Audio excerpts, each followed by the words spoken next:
Well, the Attorney General is the chief legal officer for the state. The Attorney General advises all agencies, board commissions, and the governor, as well as the General Assembly. So the Attorney General serves as an advisor. The Attorney General also has the responsibility of, representing the state in certain lawsuits that are that have been filed against the state, as well as lawsuits that the state is filing against, wrongdoers, let's say, individuals who are polluting or things like that.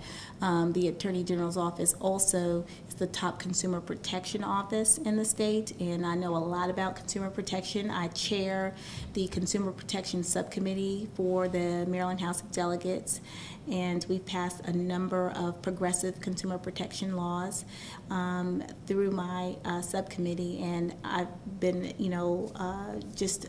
it's been an honor to be able to argue and debate those bills on the House floor, and I've led many progressive bills on the House floor in the way of consumer protection. The Attorney General's office also sets general overall policy to reduce crime here in our state. And I know that our current Attorney General has, focused a lot on illegal gun trafficking in our state. I intend to continue that.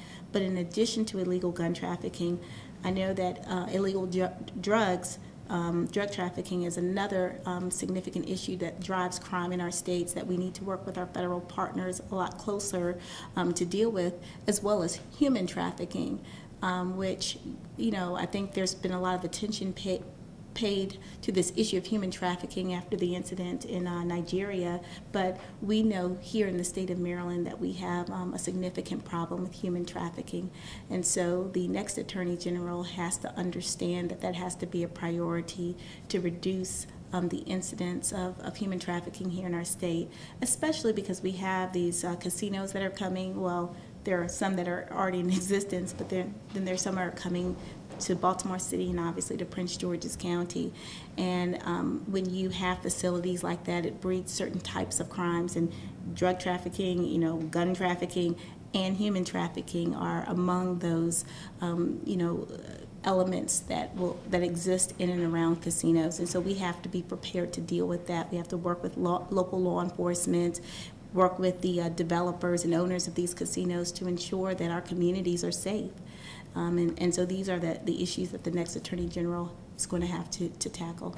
I gathered from your responses to our questionnaire and some of the things you've said that you also see a bit of an advocacy role for the Attorney General on policy issues that aren't strictly speaking in the boxes you described. Sure. Can you talk about some issues in which you would want to use the advocacy power? Sure. Well, juvenile justice is one. I mean, I have done significant work in the area of juvenile justice and juvenile justice reform. I currently serve as pro bono counsel to a large juvenile diversionary program that operates in Prince George's County, and I'd like to see a sort of a statewide, comprehensive juvenile diversionary program happen. Our program we've done for the last 10 years, we've diverted over 3,000 young people out of the criminal justice system and really back into our classrooms on a path to success. We have a 90% success rate, or over 90%, and the reason why it's so successful is that we take care of really the whole child, and we provide wraparound services. We know that typically children get involved in illegal activities for a couple of different reasons. One, because they're trying to, peer pressure, they're trying to impress their peers. Another is low self-esteem. A lot of our young people suffer from low self-esteem, driven a lot by their inability to keep up with their peers in the classroom. We also have children who have undiagnosed mental health issues, which we've seen a lot. And we also see a lot of individuals that have physical health issues that they don't tell their parents about, and then they just end up feeling depressed, and they end up engaging in really bad activities. So when we bring them in for our hearings, when they're diverted to our program, we bring them in to our hearings, we get to the root problems that's causing them to act in a negative way. And once we do that, once we come up with our sort of, diagnosis, for lack of a better term, we then refer them to service providers. And those service providers really work with the individuals and their entire families to help them make better decisions and to really deal with those issues that are driving their behavior.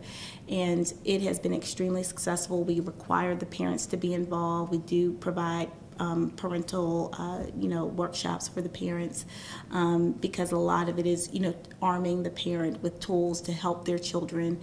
And again, it's been very successful, and we want to, and I'd like to recreate that all across the state, because if a child enters the criminal justice system as a juvenile, they're more likely to come into contact with the criminal justice system as an adult.